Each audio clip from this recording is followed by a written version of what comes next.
अध्याय 11। आखिरकार yuan Jiao ने यहाँ यात्रा किए हुए ज्यादा समय नहीं हुआ है और वह अभी भी इस दुनिया की कुछ चीजों के बारे में पर्याप्त नहीं जानता है। वह केवल इतना जानता है कि जीवन का फव्वारा एक बहुत ही महत्वपूर्ण संसाधन है। चाहे वह तकनीकी सभ्यता हो या उच्च स्तरीय मार्शल आर्ट सभ्यता, उसे इस चीज की आवश्यकता है। इसमें आपकी अपनी पूर्णकालिक वीर प्रणाली, कौशल का सक्रियण आदि भी शामिल है। एक तरह से ये सबसे सहज आदिम मुद्रा है। लेकिन जीवन का मानव निर्मित फव्वारा, युआन जियो को इसका सही अर्थ नहीं पता था। मो हाओ गुआंग इस बिंदु पर बहुत स्पष्ट है। जीवन के कृत्रिम फव्वारे का उपयोग जीवन के वास्तविक फव्वारों की कमी को पूरा करने के लिए किया जाता है। कई भारी उद्योग उद्यमों के साथ साथ कुछ मशीनों का भी उपयोग किया जा सकता है, लेकिन आखिरकार यह एक मानव निर्मित उत्पाद है और इसकी शुद्धता कभी भी मूल उत्पाद जितनी अच्छी नहीं होगी। अगर इसका इस्तेमाल मानव शरीर में किया जाता है तो इसके गंभीर दुष्प्रभाव होंगे। लेकिन अभी भी बहुत से लोग हैं जिन्हें इसकी जरूरत है। जीवन का असली स्रोत ज्यादातर देश और उच्च योद्धा गठबंधन के हाथों में है और इसे पाना मुश्किल है। युआन शियाओ समझ गया, अर्थात ली चाइबोल जीवन का एक कृत्रिम फव्वारा बना रहा है। लिरेनवेल के प्रथम परिवार के रूप में उनके पास ऐसा अधिकार है। मो हाओ गुआंग ने कहा कि इससे कोई फर्क नहीं पड़ता, अधिक से अधिक ये सिर्फ ढीला पर्यवेक्षण और बाजार में प्रवाह है। ये औद्योगिक नमक की तरह है जिसे इसी कारण से बेचा और खाया जाता है। युआन जियाओ ने पानी का गिलास उठाया और एक घूंट लिया। लेकिन क्या आपको यह अजीब नहीं लगता? आपको क्या लगता है कि किस तरह के लोग ऐसे समूह होंगे जिन्हें जीवन के कृत्रिम फव्वारे की आवश्यकता है? मो हाओ गुआंग एक क्षण के लिए अचंभित रह गए। कुछ उच्च योद्धा या अलौकिक प्राणी जिन्हें संसाधन नहीं मिल पाते, हाशिए पर पड़े पात्र वगैरह। उद्धरण चिन्ह। यही समस्या है। युआन जियाओ ने सही बात कही और उसने कुछ तस्वीरें खींची। एक साधारण हाई स्कूल का छात्र जीवन के कृत्रिम फव्वारे के संपर्क में कैसे आ सकता है? उन्होंने कई बार समय यात्रा की है, उनके पास अनुभव का भंडार है तथा वे समस्याओं के बारे में बहुत जल्दी सोचते हैं। युन जियाओ ने झोउ मुक्सुआन का सामना किया। क्या आपका भाई हाल ही में अजीब व्यवहार कर रहा है? हाँ, झोउ मुक्सुआन ने सिर हिलाया। मेरे पिता का निधन हो गया और मेरी माँ गंभीर रूप से बीमार थी और इलाज के लिए इंतजार कर रही थी। कुछ समय पहले मेरे छोटे भाई ने अचानक मुझसे कहा कि मेरी माँ के इलाज के लिए जल्द ही पैसे होंगे। युआन जियाओ और मो हाओ गुआन की नज़रें मिलीं और दोनों के दिमाग में एक ही बात आई, मानव प्रयोग। इसके क्या परिणाम होंगे? युआन जियो ने मो हाओ गुआन से यह वाक्य पूछा। अगर आप कृत्रिम जीवन स्रोत का इस्तेमाल करते हैं तो आपके शरीर में कुछ हद तक परिवर्तन होंगे। चाहे आप उच्च स्तरीय योद्धा हो या अलौकिक शक्तियों वाले व्यक्ति, आप कई दुष्प्रभावों से बच नहीं पाएंगे। मो हाओ गुआंग इससे अच्छी तरह वाकिफ हैं। हालांकि ये व्यक्ति की शारीरिक बनावट पर भी निर्भर करता है। जहां तक मुझे पता है, दुनिया में अभी भी कई उच्च स्तरीय योद्धा या अलौकिक प्राणी हैं जो सिर्फ कृत्रिम जीवन स्रोत का उपयोग करते हैं। युआन जियाओ समझता है कि यह ज्यादातर लोगों के लिए हानिकारक है, लेकिन हमेशा कुछ विशेष लोग भी होते हैं। व्यक्तिगत कारकों के आधार पर कुछ लोग जन्मजात प्रतिरोधी होते हैं। तो फिर तुम्हारे भाई, क्या तुम्हारे शरीर में कुछ असामान्य है? युआन जियाओ ने फिर पूछा। झोउ मुकान ने याद करने की पूरी कोशिश की और उसने थोड़ी देर के लिए अपना सिर हिलाया। नहीं, मानसिक गिरावट के अलावा कोई बदलाव नहीं है। एक बार फिर गतिरोध में प्रवेश करना युआन जियाओ की अक्लों से अलग प्रतीत होता है। ऐसा लगता है कि उसके भाई ने मानव प्रयोगों में भाग नहीं लिया था या कृत्रिम जीवन फव्वारे का उपयोग नहीं किया था। यदि ऐसा है तो अंदर का पानी उसकी कल्पना से कहीं अधिक गहरा है। सैन्य विभाग ने उन्हें एक उद्देश्य के लिए ली चाइबोल की जांच करने के लिए बुलाया था। शायद उच्च स्तरीय अधिकारियों की तरह बूढ़ी लोमड़ी ने पहले से ही कुछ सुराग पकड़ लिए थे, लेकिन उन्हें प्रकट नहीं किया। ये कार्य थोड़ा कठिन है। युआन जियाओ को एहसास हुआ कि बिलबोर्ड पर किसी ने भी झोउ मुक्सुआन के कमीशन को स्वीकार नहीं किया था, शायद इसलिए क्योंकि इसी तरह की चीजें हुई थीं। आखिरकार मैं अभी भी एक नवागंतुक हूँ, कई चीजें स्पष्ट नहीं हैं और मैं नुकसान में हूँ। माहौल अचानक तनावपूर्ण हो गया और मो हाओ गुआन किसी भी समय भागने के लिए तैयार होकर इधर उधर देखने लगा। उन्होंने ये भी महसूस किया कि झोउ मुक्सुआन का कमीशन और ली परिवार का चाइबोल चबाना आसान नहीं था। झोउ मुक्सुआन के सौंपे गए लेन देन का उद्देश्य वह स्वयं है और यह पहले से ही एक संकेत है कि कोई भी बिल का भुगतान नहीं करता है। ये दुख की बात है कि अब वह और युआन जियाओ ही गड्ढे में हैं। मुझे क्या करना चाहिए? वह पहले ही पीछे हट चुका था, लेकिन सामने मौजूद सुंदरता को देखते हुए वह पीछे हटने से इनकार नहीं कर सकता था। चाहे कोई भी व्यक्ति कैसा भी हो, उसे अपने प्रति कठोर होना ही चाहिए। पहले तुम वापस जाओ। युआन शियाओ ने कुछ देर सोचा, फिर जांच करने का फैसला किया। उसका एक लक्ष्य काम पूरा करके सेना से इस्तीफा देना या सेना में परिवर्तन करना है। हम जांच करेंगे और नतीजे बताएंगे। हालांकि आपका भाई इतने लंबे समय से लापता है। हम 48 घंटे से अधिक समय तक लापता रहने पर बचने की संभावना अधिक नहीं होती। झो मुक्सुआन ने अपना सिर नीचे कर लिया। समझ गई, मैं तुम्हारा इंतजार करूंगी। बैठक के बाद युआन जियाओ ने मो हाओगुआन से झो मुक्सुआन को वापस भेजने के लिए कहा। उसका उद्देश्य 95 सुप्रीम एंटरटेनमेंट सिटी की यात्रा करना था, ताकि ये देखा जा सके कि क्या वह वहां से कुछ हासिल कर सकता है। मो हाओगुआन भी इस व्यवस्था से बहुत संतुष्ट थे। इसे देने का जोखिम मौके पर जाकर जांच करने की तुलना में बहुत कम था। 95 सुप्रीम एंटरटेनमेंट सिटी शहर के उत्तरी नए क्षेत्र में स्थित है और यह हाल के वर्षों में एक नया मनोरंजन शहर है। यह क्षेत्र बहुत बड़ा है और अंदर की सहायक सुविधाएं भी पूर्ण हैं। जब आप यहाँ आएंगे तो जब तक आपके पास पैसा है, आपको मिलने वाली सेवाओं में कोई कमी नहीं होगी। बेशक प्रवेश की बाधाएं बहुत अधिक हैं। युआन जियाओ स्वाभाविक रूप से मुख्य प्रवेश द्वार से प्रवेश नहीं कर सका। उसके पास सदस्यता कार्ड नहीं था और उसके पास किसी परिचित का परिचय भी नहीं था। मूल मालिक एक एजेंट था और उसकी शारीरिक स्थिति बहुत अच्छी थी। युआन जियो ने इसका सहजता से उपयोग किया। मनोरंजन शहर के केंद्र में स्थित एक इमारत, जिसकी ऊंचाई 28 मंजिल है। नीचे की ओर पैर रखने की जगह, केटीवी और अन्य स्थान हैं, तथा चौथी मंजिल से ऊपर के सभी स्वीट होटल जैसे स्वीट हैं। सभी में एक सेवा, बहुत सुविधाजनक और जगह में। युआन जियाओ बिना किसी बाधा के अंदर चला गया और आसपास के सभी लोग सुंदरियों से घिरे हुए आ जा रहे थे। देखने में तो यह एक साधारण मनोरंजन स्थल था और वहां कुछ अज्ञात लेन देन भी हुए थे, जिनमें से किसी के आधार पर ली चाइबोल को किसी अपराध का दोषी नहीं ठहराया जा सकता था। युआन जियाओ को ये जानकर आश्चर्य हुआ कि मनोरंजन शहर में सुरक्षा का प्रभारी व्यक्ति वास्तव में एक उच्च मार्शल कलाकार था। प्रणाली से पता चला कि वे सभी योद्धा स्तर के लड़ाके थे जिनकी युद्ध शक्ति लगभग 1500 थी, लेकिन इससे युआन जियो भी प्रभावित हुआ। उच्च योद्धाओं की दुनिया में योग्यतम की उत्तरजीविता की उन्मूलन प्रणाली है। हर कोई ऐसा नहीं बन सकता। भले ही आपके पास संसाधन हो लेकिन योग्यता न हो, फिर भी आप उच्च मार्शल कलाकार नहीं बन सकते। इसलिए उच्च मार्शल कलाकारों में अक्सर अपने दैनिक जीवन में सामान्य लोगों की तुलना में आत्मविश्वास का स्तर अधिक होता है, लेकिन पूंजी की ताकत के सामने उन्हें फिर भी आज्ञा का पालन करना पड़ता है। मनोरंजन शहर में झो मक्सुआन का छोटा भाई आखिरी बार कमरा नंबर 706 में दिखाई दिया था। युआन जियाओ ने कैमरे से बचते हुए कमरे का दरवाजा छुआ।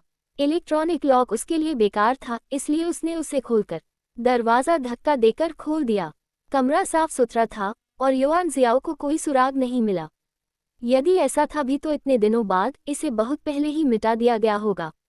खिड़की के बाहर कार से आती चिरप चिरप की आवाज ने उसका ध्यान आकर्षित किया। पर्दे का एक कोना खोलकर आप मनोरंजन शहर के पीछे खुले स्थान पर एक काले रंग का ट्रक खड़ा हुआ देख सकते हैं और काले कपड़े पहने कई लोग ट्रक में बक्से लाद रहे हैं। देखने में बॉक्स का आकार एक व्यक्ति को रखने के लिए पर्याप्त है। युआन जियो ने अपनी आंखें सिकोड़ लीं। क्या यह मनोरंजन शहर का उपयोग करके लक्ष्य व्यक्ति को दूर ले जाने का ऑपरेशन है? उनसे मिलना बहुत आसान था, उनकी किस्मत अच्छी लगती है। अध्याय 12। काले कपड़े पहने लोग सिर्फ साधारण अंगरक्षक थे। युआन जियो ने आसानी से उनसे बचकर कार के नीचे छिप गया। बाहर पश्चिमी भाषाओं में शहर के पूर्व में कहीं कार चलाने के बारे में धीमी बातचीत हो रही थी। हो सकता है कि उनका अड्डा उसी जगह पर हो। युआन जियाओ ने अपनी घड़ी देखी और समय 2 बजे था, आधी रात थी। कार स्टार्ट हुई। पहले तो वह समतल सड़क पर बाईं और दाईं ओर मुड़ी, फिर उपनगरों में ऊबड़ खाबड़ पहाड़ी सड़क पर घुस गई, रास्ते भर धक्के खाती हुई। युआन जियाओ को स्पष्ट रूप से पता था कि प्रगति की समग्र दिशा संभवतः दक्षिण पूर्व क्षेत्र थी। यह उथल पुथल लगभग 1 घंटे तक चली और अंततः कार एक पहाड़ी पर रुक गई। ड्राइवर कार से बाहर निकला, कुछ बातें की और फिर आसपास का माहौल शांत हो गया। कुछ तो गड़बड़ है, युआन जियाओ ने सहज ही खुद से कहा कि कुछ तो गड़बड़ है। कार के इस तरह रुकने का कोई कारण नहीं था और वह अभी भी इस बंजर पहाड़ पर थी। वह तुरंत कार से उतरकर बाहर भागा। लगभग उसी समय एक अत्यंत नुकीली वस्तु कार के निचले हिस्से में घुस गई और फिर घूम गई, जिससे पूरी कार 2 टुकड़ों में कट गई। अंदर लकड़ी के बक्से बिखरे हुए थे और टूटने के बाद युआन जियो स्पष्ट रूप से देख सकता था कि वहां कुछ भी नहीं था। यह एक जाल है, या ऐसा जाल है जो बहुत पहले से बिछाया गया है, जो युआन शियाओ जैसे लोगों के फंसने का इंतजार कर रहा है। हुए थे। युआन जियाओ जल्दी से कूद गया, लेकिन उसके कपड़े अभी भी फटे। जैसे ही वह नीचे उतरा, उसने तुरंत अपनी पिस्तौल निकाली और बैंग बैंग बैंग की एक श्रृंखला फायर कर दी। उसके सामने एक युवक प्रकट हुआ जिसका दाहिना हाथ एक लंबे, तेज चाकू में बदल गया था। आती गोलियों का सामना करते हुए उसने अपने बाएं हाथ से उन्हें रोक लिया और एक ढाल में बदल गया। गोलियां उस पर लगी और एक एक करके नीचे गिर गईं। 2 जैव रासायनिक मानव जिनकी भुजाएं उत्परिवर्तित हो सकती हैं, यह युआन जियो का निष्कर्ष है, जिनकी युद्ध शक्ति लगभग 3000 है। मुझे उम्मीद नहीं थी कि वहां तिलचिट्टे होंगे, युवक ने व्यंग्यात्मक लहजे में कहा। आप किस गुट से हैं? मुट्ठी से भी बड़ा होने के कारण युआन जियो कभी बकवास नहीं करेगा। उसने तुरंत सिस्टम को सक्रिय कर दिया। चयनित कौशल भी बहुत स्पष्ट हैं। वीर आत्मा कौशल 6 मेरिडियन एक्सकेलिबर। प्रभाव लड़ाकू शक्ति 2500 से बढ़ जाती है। हमले मर्म के प्रभाव को मजबूत करता है और प्रभावी समय 20 मिनट है। उपभोग मौलिक शक्ति 10, अहंकार सूचकांक 100। उसने अनेक बार यात्रा की है, उच्च योद्धाओं की दुनिया, समझ की दुनिया आदि, और वह दुनिया जहां बलवानों का सम्मान किया जाता है, उसने शीर्ष की आकांक्षा की है। इसलिए ये कहा जा सकता है कि उनका लड़ाकू अंतर्ज्ञान अपने चरम पर है। पहले संपर्क के बाद ही युआन जियो ने तुरंत यह निर्णय लिया कि यह साइबोर्ग मजबूत प्रकार का है। उनका दूसरा कौशल 18 ड्रैगन सबड्यूइंग पाम्स, बाहरी संप्रदाय में एक अत्यंत प्रभावशाली मार्शल कौशल है, लेकिन यह उनके सामने जैव रासायनिक व्यक्ति के लिए सबसे अच्छा विकल्प नहीं हो सकता है। और 6 मेरिडियन एक्सकेलिबर में घुसने की क्षमता है। इस सक्रियता के बाद उनकी मूल प्रेरणा, जीवन का स्रोत, समाप्त हो गया। उसे इसके लिए संघर्ष करना होगा। गण, ये कार्यभार बहुत बुरा है। सुंदरता लोगों को गुमराह करती है। सुंदर महिलाओं के सामने अहंकार का दिखावा नहीं करना चाहिए। हालांकि अब इन चीजों पर चर्चा करना बेकार है। युआन जियो तुरंत युवक के पास गया। अपने दाहिने हाथ की छोटी उंगली के साथ शाओ चोंग तलवार हवा के माध्यम से छेदा। युवक अचंभित हो गया। क्या आप एक उच्च मार्शल कलाकार हैं? वह तेजी से कूद गया। तलवार की ऊर्जा उसमें घुस गई और चट्टान के साथ उसके पीछे की गाड़ी में एक छोटा सा छेद हो गया। दिलचस्प, युवक मुस्कुराया और युआन जियाओ ने एक और गुवान चोंग तलवार के साथ जमीन में एक छेद कर दिया। बीच में युवक ने अचानक अपना दाहिना हाथ बढ़ाया और हाथ एक तेज चाकू में बदल गया, जो अचानक लंबा हो गया और बाहर निकल आया और सीधे युआन जियो के चेहरे पर लगा। दुर्भाग्य से युआन जियो ऐसे ही अवसर की प्रतीक्षा कर रहा था। दाहिने हाथ की मध्यमा उंगली आकाश की ओर उठी हुई है और झोंक चोंग तलवार सीधे आकाश में जाती है। खुलते और बंद होते समय गति शानदार होती है। पफ की धीमी आवाज के बीच युवक का चाकू से मारा गया हाथ 2 टुकड़ों में टूट गया और खून बहने लगा। विजय और पराजय, इसकी इतनी तेज गति का कारण वह तकनीक है जिसे युआन जियाओ ने शुरुआत में चुना था, जो विशेष रूप से उन्नत साइबोर्ग के लिए लक्षित है। प्रत्यक्ष प्रहार के प्रभाव को प्राप्त करने के लिए रक्षा को कुछ हद तक नजरअंदाज करते हुए भेदन करना। ताकत में बहुत अधिक अंतर बेकार है, लेकिन यदि वे एक ही स्तर पर हैं, तो अप्रत्याशित प्रभाव होंगे। और यह सब दोनों पक्षों के बीच शीघ्रतम बैठक पर निर्भर करता है। यह युआन जियाओ की अनगिनत वर्षों से संचित लड़ाकू अंतर्ज्ञान है। गर्व सूचकांक जोड़ 154। उसने दूसरे पक्ष के सदमे को ठीक से प्राप्त किया। उसका साइबोर्ग को मारने का कोई इरादा नहीं है। आखिरकार उसका उद्देश्य विश्व विरोधी सूचकांक एकत्र करना है। हालांकि यदि दूसरा पक्ष हताश होकर मृत्यु की भीख मांग रहा है, तो यह एक अलग मामला है। इस तरह से जैव रासायनिक आदमी चलता है। युवक जोर से चिल्लाया और उसका कटा हुआ दाहिना हाथ अचानक स्टील की सुई जैसी चीजों में विभाजित हो गया, जो युआन जियो को छेदने की कोशिश कर रहा था। यह एक समूह आक्रमण तकनीक है, बहुत अच्छी है। दुर्भाग्यवश उसे युआन जियाओ की स्वर्णिम उंगली मिली। तर्जनी उंगली मानव उंगलियों में सबसे लचीली होती है और युआन शियाओ की शान ज्ञान तलवार ने इसे अपनी पूरी ताकत से ढक रखा था। राख, पूरे आकाश में जैव रासायनिक युवावस्था के अवशेष अंग और रक्त बिखरे पड़े हैं। आह! उसने एक बहुत ही चरम चीख निकाली और पूरा व्यक्ति युआन जियो की ओर दौड़ पड़ा। आखिरी झटका। बेशक मैंने एक शक्तिशाली तलवार के साथ शाओशान तलवार को चुना, जो काफी पृथ्वी विखंडन और तूफानी है। युआन शियाओ ने अपने दाहिने अंगूठे को दबाया और तलवार की ऊर्जा की एक किरण युवक की बाईं बांह की ढाल को भेदती हुई उसके शरीर पर अपना निशान छोड़ गई। फुट नीचे गिर पड़ा। उसके मुंह से खून निकला और जिस युवक की छाती में छेद हुआ था उसने अपनी आंखें चौड़ी कर ली और सीधा 300 सेकंड से भी कम समय में ओवरकिल। युआन जियाओ की नज़र लाश पर पड़ी। अप्रत्याशित रूप से उस जैव रासायनिक व्यक्ति की ग्रीवा रीढ़ में एक खांचा था। अंदर तरल पदार्थ की एक छोटी बोतल है जिसमें लगभग 20 मिलीलीटर बचा है। यदि निर्णय में कोई गलती नहीं है तो ये जीवन का स्रोत है। अच्छा हुआ इस बार मैंने पैसे वापस कर दिए। युआन जियाओ को लाशों को छूने की आदत नहीं थी, लेकिन अब उसे भूख भी लग रही थी। जैव रासायनिक मनुष्य के जीवन के फव्वारे को हटाकर उसकी बाईं कलाई की नाड़ी पर स्थापित करने के बाद सिस्टम ने उसका मूल शक्ति सूचकांक सही ढंग से प्रदर्शित किया, जो 20 हो गया। उसने राहत की सांस ली, आखिरकार उसका काम व्यर्थ नहीं गया। ठीक इसी समय अचानक विस्फोट हुआ और ट्रक आग की लपटों में घिर गया। युआन जियो को आश्चर्य नहीं हुआ। दूसरे पक्ष ने एक खेल स्थापित किया था, इसलिए स्वाभाविक रूप से उसके लिए सुराग छोड़ना असंभव था। उन्होंने मृत साइबॉगों सहित सभी की सावधानीपूर्वक जांच की, लेकिन कोई निशान नहीं मिला। ये निश्चित है कि इसे ली चाइबोल से अलग नहीं किया जा सकता, लेकिन इसका कोई प्रमाण नहीं है। जहां तक झो मुक्सुआन के छोटे भाई का सवाल है, अभी भी कुछ कहने को नहीं है। आन जियाओ ने जैव रासायनिक आदमी के शरीर को आग में फेंक दिया और उसने मो हाओगुआन को बुलाया। उन्होंने कुछ वाक्यों में बताया कि क्या हुआ था और उनकी अपनी राय थी, ये लापता लोग शायद कहीं कैद हो गए हैं। आपको ली परिवार के चाइबोल की संपत्ति की जांच करनी चाहिए। मो हाओगुआन ने खुद को बहुत भाग्यशाली महसूस किया कि वह आज रात एक आपदा से बच गया। ये युवा नशियाओ दुर्भाग्य का शरीर नहीं होना चाहिए। संदिग्ध गुमशुदगी किसी जैवरासायनिक व्यक्ति से संबंधित हो सकती है। इसके अलावा युआन जियाओ ने सोचा, अभी झो मुक्सुआन को मत बताना। उनके पास झो मुक्सुआन की प्रत्यक्ष संपर्क जानकारी नहीं है। सभी संचार मो हाओगुआन के माध्यम से किया जाता है। निहितार्थ यह है कि युआन जियो सोचता है कि मूल रूप से यह निष्कर्ष निकाला जा सकता है कि झो मुक्सुआन का छोटा भाई मर चुका है।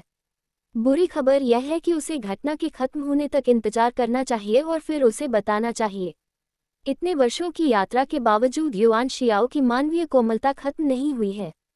भले ही वह केवल एक कदम दूर हो, वह भगवान बन जाएगा। इस अध्याय का अंत अध्याय 13। युआन जियाओ अपने किराए के छोटे सी कमरे में वापस चला गया और अगले दिन साफ सफाई करने के बाद टीवी चालू कर दिया। राष्ट्रीय कानून प्रवर्तन दल की कार्रवाई अभी भी बहुत तेज है। समाचार में संक्षिप्त संदेश अभी की घटना है। इस स्टेशन ने एक त्वरित समाचार को अस्थायी रूप से बाधित कर दिया कि कल रात शहर के दक्षिण पूर्वी उपनगरों में एक ट्रक विस्फोट हुआ। दुर्घटना के सटीक कारण की अभी जांच चल रही है। ड्राइवर ने कहा कि उसके जाने के बाद उसे नहीं पता कि क्या हुआ। सौभाग्यवश किसी के हताहत होने की कोई खबर नहीं है। साइबॉग का अस्तित्व ऐसे ही मिट गया। ये वास्तव में ली परिवार का चाइबोल है, एक बहुत शक्तिशाली संगठन है और यह काम करने में सख्त है।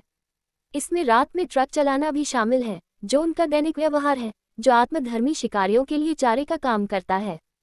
पैक भी बहुत मजबूत है, यहाँ तक कि सरकारी विभाग भी इसे नियंत्रित कर सकते हैं। शायद समाचार रिपोर्टों के अत्यधिक प्रभाव के कारण युआन जियाओ ने पाया कि प्रणाली में सामाजिक प्रतिष्ठा सूचकांक वास्तव में 20 अंक तक बढ़ गया था। ये थोड़ा सा आराम है। ये कार्य कल्पना से कहीं अधिक जटिल था और युआन जियाओ कुछ समय तक इसे समझ नहीं सका। उसके पास एक बड़ा लाभ यह है कि यदि वह किसी चीज़ के बारे में नहीं सोच पाता है तो वह उसे कुछ समय के लिए टाल सकता है। ये 10 लाख क्रॉसिंग द्वारा विकसित एक अच्छा दृष्टिकोण है। इंटरनेट की दुनिया से जुड़ने के लिए कंप्यूटर चालू करने पर उनका वीबो बैकएंड कई संदेश दिखाता है और ब्राउज करने के बाद वे सभी बेकार प्रचार विज्ञापन होते हैं। अनपढ़ दुनिया में लौटकर वे लोग अभी भी कविताओं और गीतों पर चर्चा कर रहे थे। बेशक यह उस तरह की कविताएं और गीत हैं जिनके बारे में वे सोचते हैं। युआन शियाओ को लगता है कि जीवन में उसके पास प्यार करने के लिए कुछ भी नहीं है, लेकिन वह अपनी साहित्यिक प्रतिभा का कोई उपयोग नहीं कर पा रहा है। दुनिया सामान्य बुद्धि के अनुसार ताश नहीं खेलती, लेकिन यदि आप आश्चर्यचकित और उपहासित हैं, तो आप भी आश्चर्यचकित और उपहासित होंगे। कम से कम आप विश्व विरोधी सूचकांक एकत्र कर सकते हैं। आत्म मंथन और सम्मोहन के बाद उसने अपना उत्साह पुनः प्राप्त कर लिया। चलो इस बार एक और गाना बनाते हैं और आपकी प्रतिक्रिया देखते हैं। मैं नहीं मानता कि इससे प्राचीन काव्य और साहित्य की दुनिया में क्रांति नहीं आ सकती। दिन पहाड़ों से घिरा हुआ है और पीली नदी समुद्र में बहती है। यदि आप 1000 मील दूर देखना चाहते हैं तो उच्च स्तर पर जाएं। ये वांग जिहुआन की क्लाइंबिंग द स्टॉक टॉवर है, जो नीले ग्रह पर भी बहुत प्रसिद्ध है। कविता का शीर्षक इस्तेमाल नहीं किया जा सकता। मूल स्वामी की स्मृति के अनुसार इस दुनिया में गुआ के टॉवर नाम की कोई जगह नहीं है। आइए इसका प्रभाव देखें। घोषणा के बाद युआन जियाओ नाश्ता खरीदने के लिए बाहर गया और जब वह वापस आया तो उसने ढेर सारी प्रतिक्रियाएं देखीं। आईडी को चावल के नूडल्स खाना बहुत पसंद है। ओह जल्दी शुक्रिया, कवि की नई रचना है, अभी भी एक विस्मयकारी शैली में। क्या कोई समझा सकता है कि यह पीली नदी किस तरह की नदी है? आईडी आइस प्रिंस, पीली नदी, जैसा कि नाम से पता चलता है, एक पीली नदी है, जिसका अर्थ है कि पानी की गुणवत्ता अशांत है। महान नायक कौन है? ये कविता पढ़ने में आसान है और इसका अर्थ समझना मुश्किल नहीं है। आईडी दूसरे किनारे का फूल, मुझे वाक्य को फिर से तोड़ने दे, कृपया यहाँ बायरी पर ध्यान दें। आईडी को चावल के नूडल्स बहुत पसंद हैं। हाँ, अचानक मेरे दिमाग में आया कि मेरी कक्षा में ही शानजिंग नाम की एक लड़की थी। फॉलो अप, तुम्हें पता है, आईडी मायने नहीं रखती कि आप किसे प्यार करते हैं, क्या नलिमू क्या समझाते हैं। आईडी पेनलेस चिल्ड्रन की निदेशक, ये आंखें हैं, बिल्कुल वैसी ही, बाईं और दाईं तरफ एक एक होती है, आप जानते हैं। हाँ, हंसी भरे जवाबों का एक और गुच्छा। ये टेढ़ा है। गर्व सूचकांक जोड़ 7, जोड़ 6, जोड़ 1। पिछली बार युआन जियाओ की आलोचना करने वाले जी डिंगफांग उपस्थित नहीं हुए। ये वह था जो नशे में था और वापस नहीं आ सका, और युआन जियो की कविता की पुष्टि की। आईडी नशे में और वापस नहीं लौटना। वास्तव में सख्ती से कहा जाए तो ये कविता शुरुआती जी कवि की शैली के अनुरूप है। इसमें कुछ संज्ञाएं कथनीय को व्यक्त करती हैं, लेकिन इससे समग्र मनोदशा पर कोई प्रभाव नहीं पड़ता। पहले 2 वाक्यों में पहाड़ और नदियां हैं और अंतिम 2 वाक्य थोड़े दार्शनिक और प्रेरणादायक हैं। व्यक्तिगत रूप से मुझे लगता है कि मेरी व्याख्या का स्तर सीमित है और मैं इसे मूल्यांकन के लिए पुरातात्विक क्षेत्र में अपने दोस्तों को भेजने जा रहा हूँ। देखो, अभी भी ऐसे लोग हैं जो उसकी सराहना करते हैं। युआन जियो बहुत संतुष्ट महसूस करता है, संभवतः क्योंकि ड्रंक बुगुई इस मंडली में थोड़ा प्रसिद्ध है। बाद की कुछ टिप्पणियां इतनी मसालेदार नहीं हैं। जब युआन जियाओ ने लीक की कटाई पूरी कर ली और कंप्यूटर बंद करने ही वाला था, तो अचानक कुछ संदेश सामने आ गए। आईडी ड्रंक बुगुई, हेलो। युआन जियाओ ने कुछ देर सोचा और जवाब दिया, नमस्ते। आईडी नशे में वापस नहीं लौट रहा, मैं आपकी उत्कृष्ट कृति अपने पुरातत्व क्षेत्र के दोस्तों को भेजना चाहता हूँ। मुझे नहीं पता कि यह संभव है या नहीं। युआन जियाओ को आश्चर्य हुआ कि कविता और पुरातत्व के बीच क्या संबंध है। उसने कुछ देर सोचा और जवाब दिया, हाँ। नशे में आईडी वापस नहीं लौटा रहा हूँ। इसके अलावा मैं लिरेनविले म्यूनिसिपल स्कूल में एक शिक्षक हूँ और हमने हाल ही में यहाँ शिक्षकों की भर्ती की है। क्या आप साक्षात्कार के लिए आने में रुचि रखते हैं? मैंने आपका शिक्षण लाइसेंस देखा है, जो हमारी आवश्यकताओं के लिए बहुत उपयुक्त है। आओ। युआन जियाओ का दिल धड़क उठा। इस दौरान वह शिक्षा के क्षेत्र में प्रवेश की तलाश में रहे, लेकिन उन्हें इस मुकाम पर पहुंचने की उम्मीद नहीं थी। सचमुच झपकी आ गई, किसी ने तकिया भेज दिया। युआन जियाओ, ठीक है, आप मुझे विस्तृत पता और फ़ोन नंबर भेज सकते हैं। जूई बुबुई ने तुरंत अपना स्थान और फ़ोन नंबर भेज दिया और युआन जियाओ से उसका बायोडेटा मांगा, लेकिन उसने यह नहीं बताया कि वह कौन है। साक्षात्कार का समय दोपहर का था। युआन जियाओ ने स्थान देखा और स्कूल नए जिले में था। उन्होंने तुरंत ही रिरेनवेल के म्यूनिसिपल स्कूल के बारे में पूछताछ शुरू कर दी और पाया कि यह एक व्यापक स्कूल था। यह एक स्वतंत्र शहर राज्य है, इसलिए यहाँ शिक्षा से संबंधित सुविधाएं ज़्यादा नहीं हैं। इस नगरपालिका स्कूल में किंडरगार्टन से लेकर विश्वविद्यालय तक सब कुछ शामिल है। इसके अलावा छात्रों का मुख्य लक्ष्य समूह रेलिनविले का उच्च वर्ग है, यानी एक महान स्कूल। युआन जियाओ बहुत संतुष्ट है। उसका लक्ष्य विश्वविद्यालय में पढ़ाने के लिए प्रवेश करने में सक्षम होना है। जिस शिक्षण लाइसेंस के साथ मैंने छेड़छाड़ की थी, वह भी इसी मानक के अनुसार बनाया गया था। विश्वविद्यालय युवा आकर्षण से भरा है। ये स्वयं सिद्ध है कि एक युवा और होनहार शिक्षक क्या हासिल कर सकता है। सुंदर लड़कियां, शाही बहनें, लोली, सभी प्रकार के प्रकार हैं। बेशक युआन जियाओ का रवैया प्रशंसा पर आधारित है। वह अभी तक इस विश्व व्यवस्था की मूल बात को नहीं समझ पाया है। समय काफी था और युआन जियाओ वहां रहकर ऊब गया था, इसलिए वह उठकर शहर के स्कूल चला गया। वैसे इस दुनिया के रीति रिवाजों पर एक नज़र डालिए।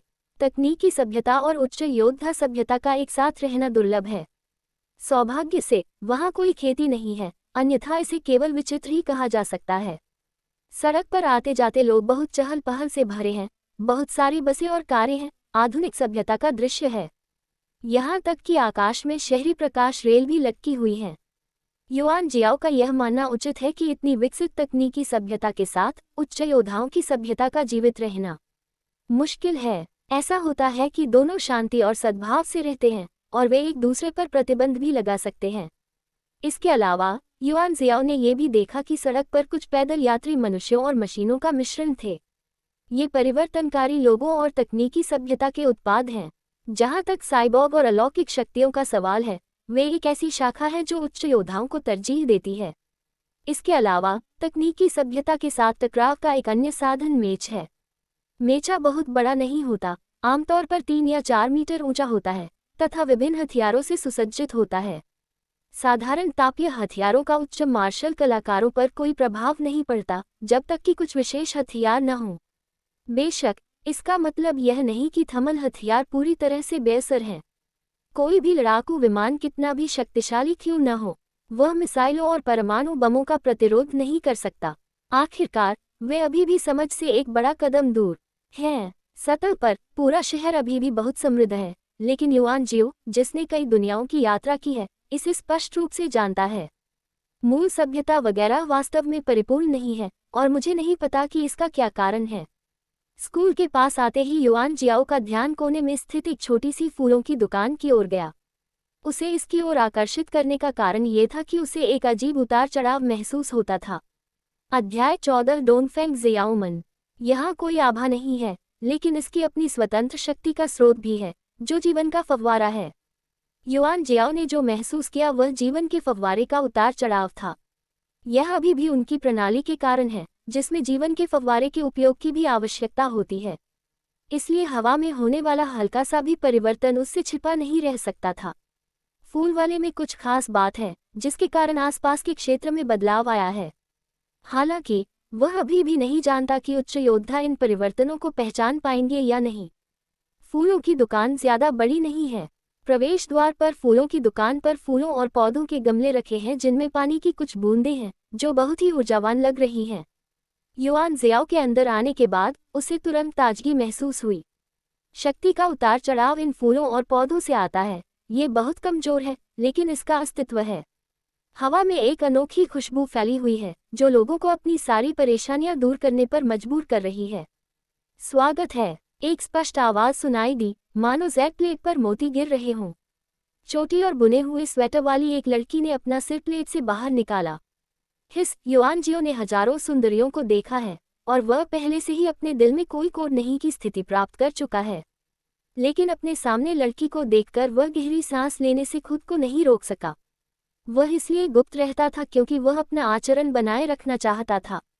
बहुत सुंदर लड़की, बेदाग। उस समय साधना जगत की सर्वोच्च देवियां और जयानिक्स या दाओ इससे अधिक कुछ नहीं थी। एक लोकप्रिय रूपक, एक देवदूत जो नश्वर संसार से गिर गया। पूरे शरीर में कोई समृद्धि नहीं है। पहनावा जितना सरल होगा उतना ही वह अपनी असाधारणता को सामने ला सकेगा।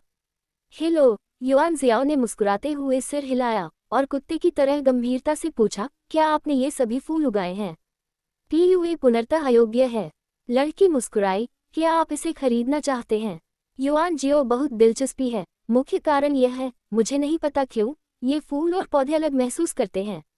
लेकिन उसके पास ज्यादा पैसा नहीं है, इसलिए वह केवल इसकी सराहना ही कर सकता है। फूलों की दुकान पर कीमत अभी भी बहुत स्पष्ट है। फूलों का एक छोटा गमला 1000 युआन से शुरू होता है। ये महंगा है, लेकिन यदि ये किसी सुंदर महिला से आता है तो इसकी कीमत उचित है। अतिरिक्त मूल्य का स्रोत उचित ब्रांड प्रभाव है। एक सुव्यवस्थित बॉडी वाली स्पोर्ट्स कार रुकी और उसमें से एक युवक उतरा जो एक खास सूट पहने हुए था। उसने अपना धूप का चश्मा उतारा। जियाओमान, मुझे गुलाबों का एक गुलदस्ता चाहिए। पहली नज़र में ये चिकने बाल और नूडल्स के साथ एक अमीर दूसरी पीढ़ी के प्रेमी की तरह दिखता है।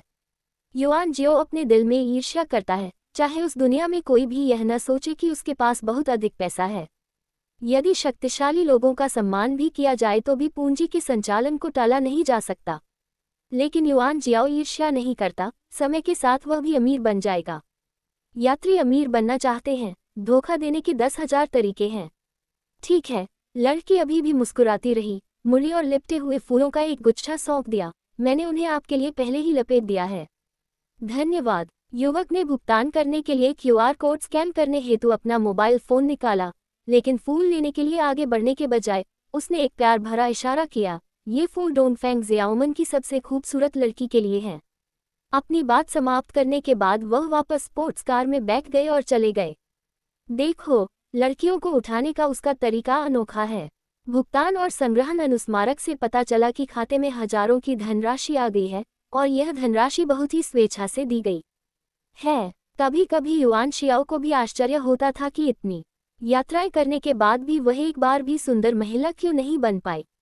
वह भी पसंदीदा उपचार का आनंद लेना चाहता था। मेरी सोच थोड़ी टेढ़ी है, इसलिए मैं इसे जल्दी से ठीक कर दूंगी। डोंगफेंग जियाओमन नाम की लड़की ने बस मुस्कुराते हुए हाथ हिलाया। स्पोर्ट्स कार के चले जाने के बाद उसने अपने हाथ से गुलदस्ता निकाला और उसे एक एक करके फूलों के स्टैंड पर वापस रख दिया। ऐसा लगता है कि यही बात कई बार घटित हो चुकी है और इससे कोई फर्क नहीं पड़ता। अच्छा आदमी, इसका रैंक ऊंचा है। युआन जियाओ को तुरंत एक सम्मानजनक दूरी बनाए रखने का विचार सूझा। फूल चाहे कितने भी सुंदर हों, उनमें कांटे तो होते ही हैं। अगर उन्हें जहरीले कांटों से नहीं बचाया गया तो परेशानी तो होगी ही। उसका लक्ष्य भगवान बनना है। जब तक वह भगवान बनता रहेगा, भविष्य में कोई लड़की नहीं होगी। एक क्षण धैर्य, शांति, एक कदम पीछे हटना, एक उज्जवल भविष्य। डोंगफेंग जियाओमन को अंदाजा नहीं था कि युआन जियाओ के मन में इतने सारे विचार घूम रहे थे। गुलाबों को संभालने के बाद उसने अपना सिर घुमाया और फिर भी मुस्कुराई। क्या तुम फूल नहीं खरीदना चाहती? ये बस आने और जाने का एक वाक्य था, और घूमती पत्तियों के बीच से उस पर पड़ती धूप लोगों को एक स्वप्निल परी का एहसास करा रही थी। इसकी मारक क्षमता बहुत अधिक है। लेकिन आखिरकार इस बार प्रतिद्वंद्वी युआन जियो है। उसने दो बड़े सफेद दांत निचोड़े। धन्यवाद, मैंने बस एक नजर डाली। उद्धरण चिन्ह। सौभाग्य से उसके पास अधिक धन नहीं था और शैतान का प्रलोभन सफल नहीं हो सका। जाहिर है, ये लड़की की जीविका कमाने का साधन था। इसके बाद एक के बाद एक कई धनी बच्चे आए और उनकी हरकतें भी पहले वाले बच्चे जैसी ही थीं। बस पैसे खर्च करो और फूल मत खरीदो। लड़कियां भी बस मुस्कुराती रहीं, न तो मना किया और न ही कुछ कहा। मानो उसकी दुनिया सिर्फ मुस्कुराती है। संयोगवश वहां स्कूल की छुट्टी हो गई थी और विद्यार्थी स्कूल के गेट से बाहर आ गए थे और बहुत से लोग छोटी सी फूलों की दुकान पर इकट्ठा हो गए थे। तुरंत युआन जियो को बाहर निकाल दिया। युआन जियाओ ने शुरू में सोचा था कि लड़की अपनी जीविका चलाने के लिए नेपच्यून के साधनों पर निर्भर थी, लेकिन जल्द ही उसे पता चला कि वह गलत था। यहाँ फूल खरीदने वाले छात्रों की संख्या अधिक थी और थोड़ी देर बाद बाहर फूलों की दुकानों पर रखे हरे पौधों के सभी गमले नष्ट हो गए। पुरुष विद्यार्थियों द्वारा फूल खरीदने के 3 कारण हैं। सुंदर, काफी सुंदर, बहुत अति सुंदर। महिला छात्रों के लिए इसके कारण विविध हैं। कुछ लोग कहते हैं कि इससे उन्हें सौभाग्य प्राप्त हो सकता है। कुछ लोग सोचते हैं कि ताज़ा करना बहुत उपयोगी है। कुछ लोगों का ये भी मानना है कि साथ सोने से सुंदरता में निखार आता है। एक और फूट फूट कर रो रही थी। उसे लगा कि उसकी माँ, जो कई सालों से बेहोश थी, कमरे में फूल रखने की वजह से जाग गई है। सुनो, यह ज्ञानी युवा लड़के और लड़कियों का कैसा समूह है। आन जियाओ ने शिक्षा क्षेत्र में प्रवेश करने के अपने दृढ़ संकल्प को मजबूत किया। दुनिया में लीक के बगीचे को बदलने के लिए हमें बच्चे से शुरुआत करनी होगी। इस फूल की दुकान के फूल जीवन के फव्वारे की शक्ति बिखेरते हैं, लेकिन जब बात जीवित मृत, मांस और हड्डियों की आती है। युआन जियाओ का मानना है कि युवा लोग बहुत अधिक ऑनलाइन उपन्यास पढ़ते हैं। ओह, वैसे विश्व संस्कृति सूचकांक अच्छा नहीं है और कोई ऑनलाइन उपन्यास नहीं है। युआन जियाओ को इसे स्वयं लोकप्रिय बनाने में कोई आपत्ति नहीं है। शुरुआत करना भी कोई बड़ी समस्या नहीं है। चमत्कार तो सृष्टि में ही है और जीवन साहसी लोगों के लिए आरक्षित है। चाहे जो भी हो, युआन जियाओ का लड़कियों के प्रति नजरिया थोड़ा बदल गया है। हालांकि वह नहीं जानता था कि यह लड़की, जो एक साधारण व्यक्ति की तरह दिखती थी, जीवन के फव्वारे की शक्ति से फूलों और पौधों की खेती कैसे करती है। इसे एक विशेष अस्तित्व माना जा सकता है। फूलों की दुकान से निकलते समय मेरे दिमाग में अभी भी वह लड़की घूम रही थी जो आंखें सिकुड़कर मुस्कुरा रही थी। ऐसा लगता है कि मैं हाल ही में आग पर रहा हूँ, जिसके कारण ऋषि मोर की स्थिति अस्थिर हो गई है। रात में ऑनलाइन दुनिया में वापस जाएं और इसका विस्तार से अध्ययन करें। उनके हैकिंग कौशल के साथ किसी भी चीज़ की गहराई तक जाना आसान है, लेकिन इस समय सबसे महत्वपूर्ण बात यह है कि शिक्षा के क्षेत्र में प्रवेश का रास्ता खोजा जाए। इसलिए युआन जियो का मानना है कि आज के साक्षात्कार के अवसर को अच्छी तरह से समझा जाना चाहिए। आंतरिक जगत में अपनी पहचान को छोड़कर बाह्य जगत ही उसका वास्तविक मंच है। रिलेनवेल में बहुत सारे स्कूल नहीं हैं। युआन जियो को हर अवसर का आनंद लेना चाहिए। उन्होंने अपना मोबाइल फोन निकाला और जुई बुबुई द्वारा भेजे गए संदेश की पुनः पुष्टि की और स्थान नगरपालिका स्कूल में शिक्षण स्टाफ भवन था। चूंकि यह स्कूल किंडरगार्टन से लेकर विश्वविद्यालय तक चलता है, इसलिए यह बहुत बड़े क्षेत्र में फैला हुआ है। कई स्कूल जिले आपस में जुड़े हुए हैं, जिसके कारण युआन जियाओ को बड़बड़ाते से लेकर बाहर निकलते और टेढ़े मेढ़े छात्रों को देखना पड़ता है। ओह, वहाँ पुरुष छात्र भी हैं, लेकिन युआन जियो का दृश्य स्कैन मूल रूप से स्वचालित रूप से उन्हें फिल्टर कर देता है। अध्याय 15 आदर्श को भोजन की तरह नहीं खाया जा सकता। दोपहर में युआन जियो जानकारी की सामग्री के अनुसार साक्षात्कार स्थान पर आया। जैसी कि उम्मीद थी, साक्षात्कार के लिए आए काफी लोग गलियारे में एक एक करके खड़े या बैठे हुए थे। ये प्रतिभाएं शिक्षण लाइसेंस वाले गंभीर लोग हैं और उनकी सांस्कृतिक गुणवत्ता अपेक्षाकृत उच्च है। कोई भी एक दूसरे से फुसफुसाता नहीं है और सभी अपने मोबाइल फोन पकड़े हुए देखते रहते हैं। युआन जियाओ ने दृश्य पर नजर डाली और अपने दिल में ये जान लिया, नशे में धुत बुबुई एक नेटिजन है जिससे मैं संयोग से इंटरनेट पर मिला था और मुझे नहीं पता कि दूसरा पक्ष कौन है। लेकिन साक्षात्कार के लिए मेरे आने की व्यवस्था करने का मतलब यह है कि स्कूल में मेरा दर्जा कम नहीं है। इस दृष्टिकोण से मुझे एक पृष्ठभूमि वाला माना जा सकता है, लेकिन वहां उपस्थित लोगों में से कोई भी एक दूसरे से कम या ज्यादा संबंधित नहीं था। समाज का माहौल ही ऐसा है। जनता के लिए तथाकथित समुद्री चुनाव वगैरह दरअसल अपरिहार्य हैं। रिलेनवेल म्यूनिसिपल स्कूल के सभी छात्र कुलीन या धनी परिवारों के बच्चे हैं। एक शिक्षक के रूप में आपको सबसे पहले पानी के पास होना चाहिए। युआन जियाओ ने जानकारी की जांच की। देश की संसद कई सदस्यों के पूर्ववर्ती यहाँ शिक्षक थे। युआन जियाओ का मानना है कि राजनीतिक कारकों और शिक्षा के सम्मिश्रण ने पवित्र शैक्षिकी स्वर्ग को प्रदूषित कर दिया है।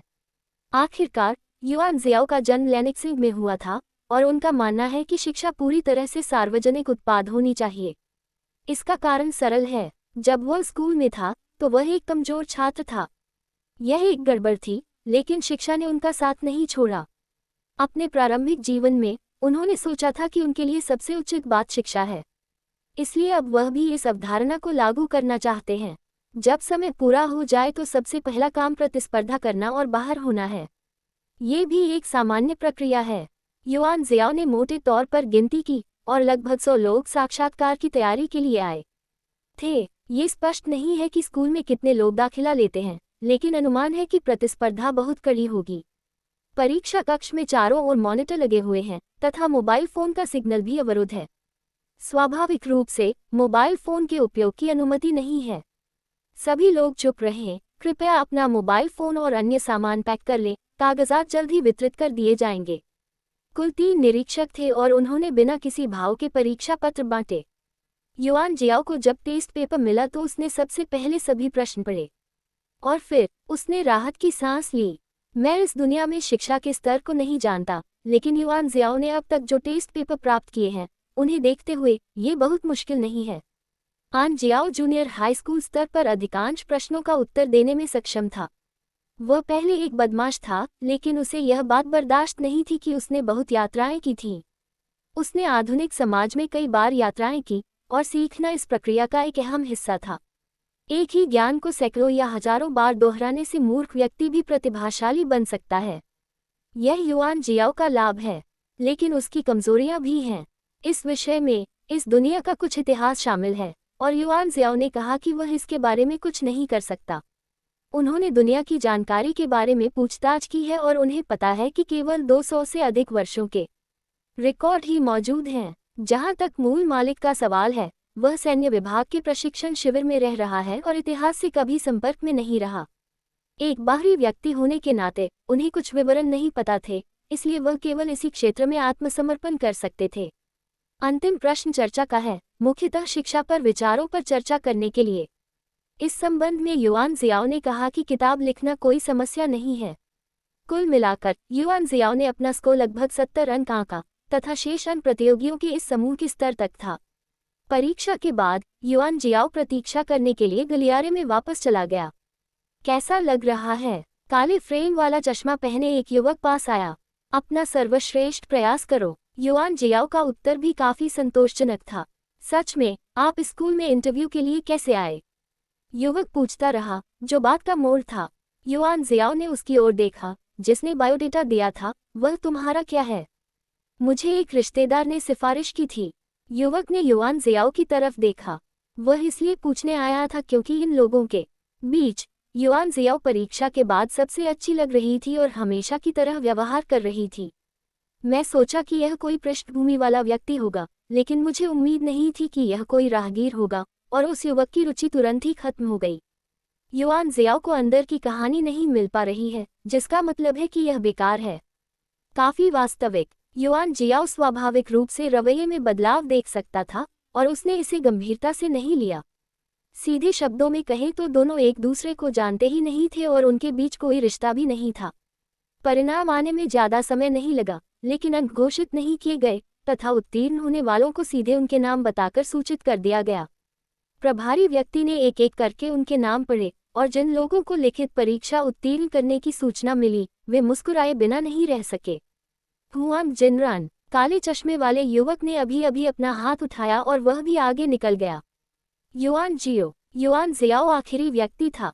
उसका नाम पढ़ने के बाद प्रभारी व्यक्ति ने जोर से परिणाम घोषित किया ताकि बाकी लोग जा सके। युआन जियाओ ने बताया कि लिखित परीक्षा में 80.00% लोग बाहर हो गए और अभी भी 15 लोग घटनास्थल पर थे।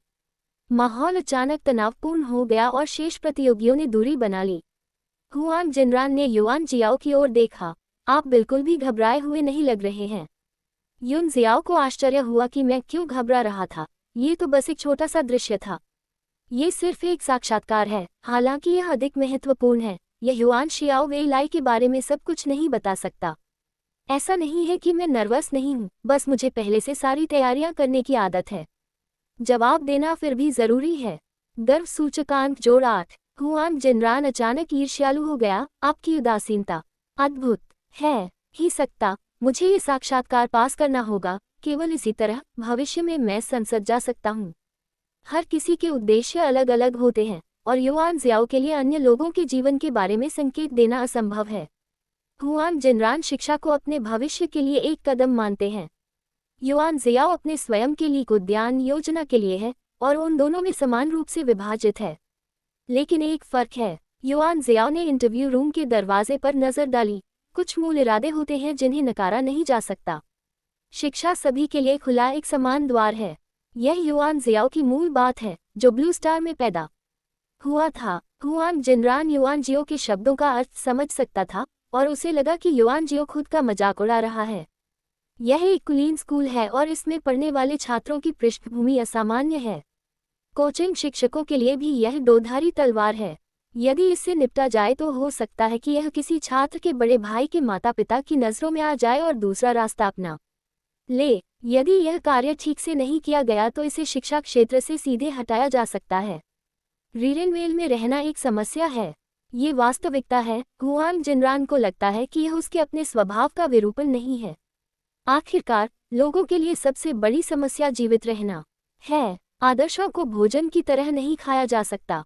दोनों के बीच आत्मिक दूरी फिर से बढ़ गई, और तलवारबाजी कभी संभव नहीं हो सकी।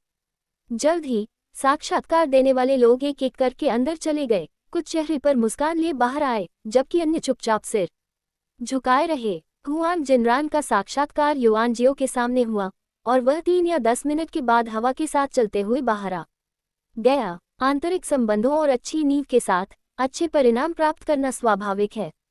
युआन जियाओ, प्रभारी व्यक्ति ने अंतिम साक्षात्कारकर्ता का नाम पुकारा।